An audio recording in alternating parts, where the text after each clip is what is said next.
नमस्कार। रेडियो रिमझिम से प्रस्तुत है स्थानीय हालचाल। पहले मुख्य हालचाल। ठंड की स्थिति को देखते हुए 1 से 8 तक के सभी बच्चों को 8 जनवरी तक दी गई छुट्टी। सिधवलिया मिल ने किसान हत्या के आरोप को बताया बेबुनियाद। गणतंत्र दिवस समारोह की तैयारी में जिलाधिकारी ने की बैठक। मदरसा के विकास के लिए 33 लाख रुपए की मिली स्वीकृति। चेक पोस्ट पर सड़क दुर्घटना में घायल एक व्यक्ति की इलाज के दौरान मौत। स्थानीय हालचाल के इस अंक के साथ मैं अनिकेत मिश्र। अब हालचाल विस्तार से।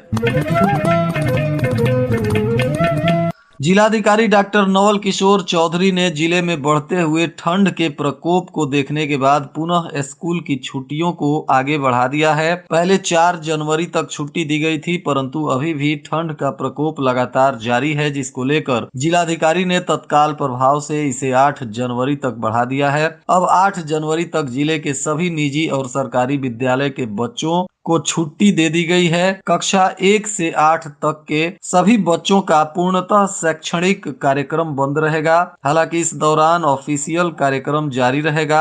जिलाधिकारी ने ठंडी को लेकर यह निर्देश जारी किया है, जिसके बाद अब जिले के सभी विद्यालयों में यह निर्देश लागू हो चुका है। सिधवलिया मिल प्रबंधन पर लगे हत्या के आरोप को मिल के प्रबंधन ने निराधार बताया है। आज प्रेस वार्ता करते हुए सिधवलिया के उप महाप्रबंधक आशीष खन्ना ने बताया कि एक सीसीटीवी फुटेज मिल में मिला है, जिसमें मृतक साफ साफ दिख रहा है कि वह गेस्ट हाउस में अकेले ही इत्मीनान से जा रहे हैं और उस वक्त वह बिल्कुल ही बीमार भी नहीं दिख रहे हैं। इस फुटेज में उन्हें साफ साफ मिल के गेस्ट हाउस में जाते हुए देखा जा सकता है, जबकि गेस्ट हाउस से ही उनका शव बरामद हुआ था। मिल प्रबंधन का कहना है कि उनकी मौत मिल के गेस्ट हाउस में ही हार्ट अटैक से हुई है, जबकि उनके पुत्र ने प्राथमिकी दर्ज कराया है कि उनको मार पीट कर और जहर देकर उनकी हत्या की गई है, जो बिल्कुल ही निराधार है। इस सीसीटीवी फुटेज आने के बाद से यह स्पष्ट हो जाता है कि हत्या का आरोप मिल प्रबंधन पर किसी दुर्भावना के साथ लगाया जा रहा है, जबकि वह एक अच्छे और सम्मानित किसान थे। मिल प्रबंधन की उनके परिजनों से पूरी हमदर्दी है और मिल प्रबंधन ने उनके मृत्यु के समय पूरी जिम्मेदारी के साथ सभी कानूनी प्रक्रिया में उनके परिजनों की मदद की और शव को पोस्टमार्टम कराने के बाद उनके घर पहुंचवाया। उसके बावजूद भी किसी दुर्भावना से मिल प्रबंधन पर हत्या का आरोप लगाया जा रहा है। आशीष खन्ना ने गोपालगंज के जिला प्रशासन से मांग किया है कि इस हत्याकांड की पूरी विस्तार से जांच पड़ताल की जाए ताकि सच सामने आ सके। जिलाधिकारी डॉक्टर नवल किशोर चौधरी ने आज अपने कार्यालय के पास सभी वरिष्ठ पदाधिकारियों के साथ बैठक करते हुए गणतंत्र दिवस समारोह के तैयारियों की समीक्षा की। इसमें अलग अलग क्षेत्रों से कई दर्जन गणमान्य लोग भी इस बैठक में शामिल हुए, जिसमें कला जगत, विद्यालयों के प्रधानाध्यापक तथा संगीत जगत से भी जुड़े हुए कई लोग इस बैठक में शामिल हुए और एक एक बिंदुओं की समीक्षा की गई। वहीं इस बैठक के दौरान जिले में 9 पदस्थापित पुलिस अधीक्षक स्वर्ण प्रभात का भी सभी लोगों ने जोरदार स्वागत किया। उन्होंने आज अपने कार्यालय में योगदान देकर जिले का कार्यभार संभाल लिया है। स्वर्ण प्रभात को सभी लोगों ने स्वागत करते हुए नव वर्ष की बधाई और शुभकामनाएं दी। जिलाधिकारी ने भी उनको स्वागत करते हुए नव वर्ष की बधाई और शुभकामनाएं दी। इस दौरान बैठक में जिले में साफ सफाई, प्रभात फेरी, झंडा तोलन एवं राष्ट्रगान, झांकी तथा महापुरुषों की प्रतिमाओं पर माल्यार्पण और सांस्कृतिक कार्यक्रम, खेल कूद कार्यक्रम एवं विविध एवं अन्य तरह के कई कार्यक्रमों पर विस्तार से चर्चा की गई और उसमें जिलाधिकारी ने दिशा निर्देश दिया।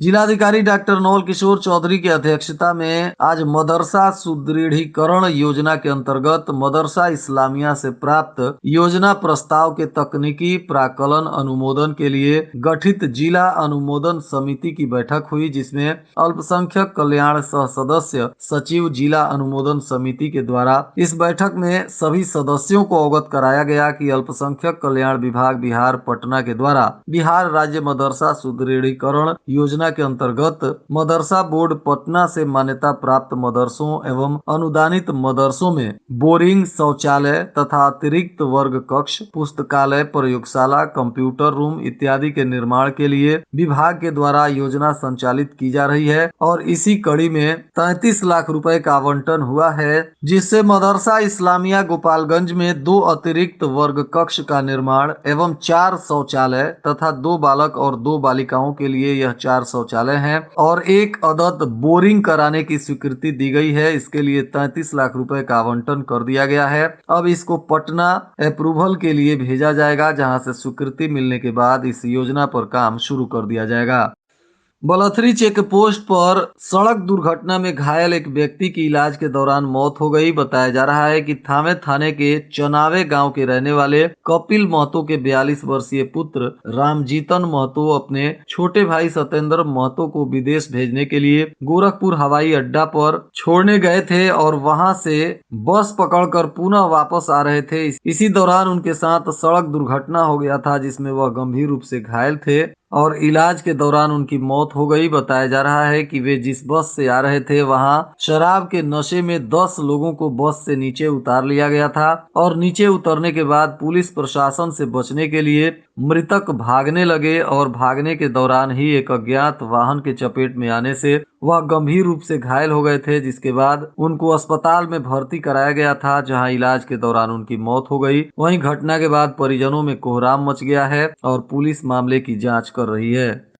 सेंट्रल कोऑपरेटिव बैंक राजापुर की शाखा पर बुधवार को सेंट्रल कोऑपरेटिव बैंक के अध्यक्ष महेश राय की अध्यक्षता में किसानों और शाख कर्मियों के साथ एक समीक्षा बैठक का आयोजन हुआ। इसमें सरकार द्वारा समर्थन मूल्य पर धान अधिप्राप्ति हो सके, इसको लेकर विस्तार से चर्चा हुई। इसके अलावा बैठक में किसानों को किसान क्रेडिट कार्ड ऋण के बारे में भी बताया गया तथा इसके बारे में अन्य किसानों को भी जागरूक करने और उन्हें जानकारी देने की बात कही गई।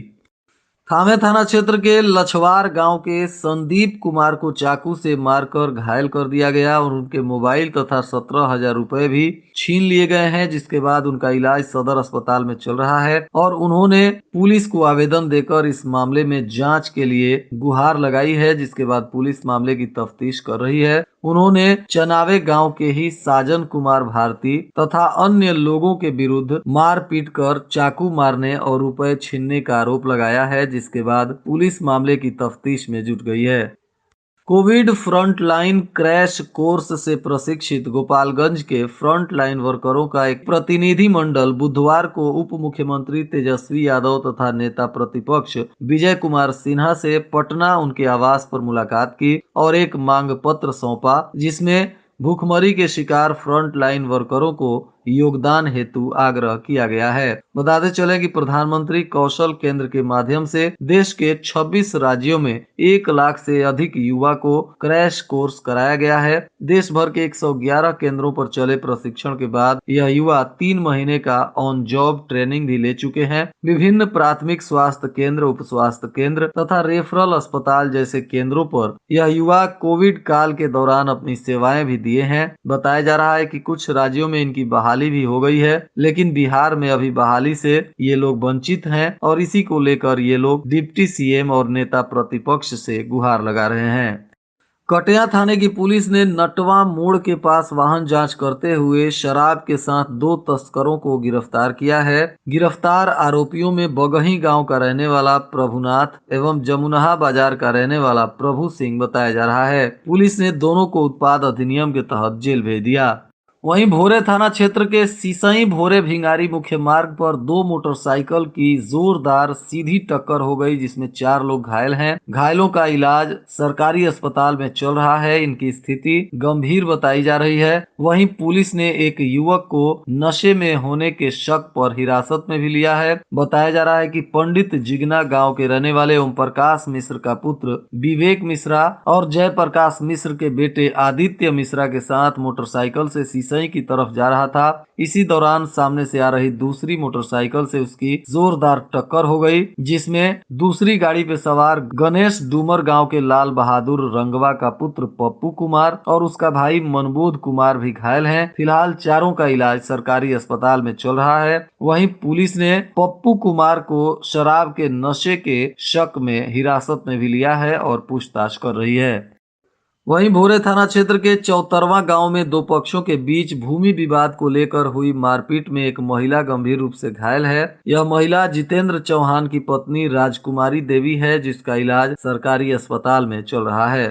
पंचदेवरी प्रखंड के ब्रह्मचौरा खेल मैदान में आयोजित क्रिकेट टूर्नामेंट का तीसरा लीग मैच बुधवार को सेमरिया बनाम खाल गांव के बीच खेला गया, जिसमें सेमरिया की टीम ने 24 रन से खाल गांव को करारी शिकस्त देकर अपना स्थान सेमीफाइनल के लिए पक्का कर लिया। इस मैच का उद्घाटन वर्तमान मुखिया अशोक प्रसाद गुप्ता ने की। जिलाधिकारी ने आज अपने कार्यालय पर जनता दरबार का आयोजन किया, जिसमें दर्जनों लोगों ने जिलाधिकारी से मिलकर अपनी समस्याओं से उन्हें अवगत कराया।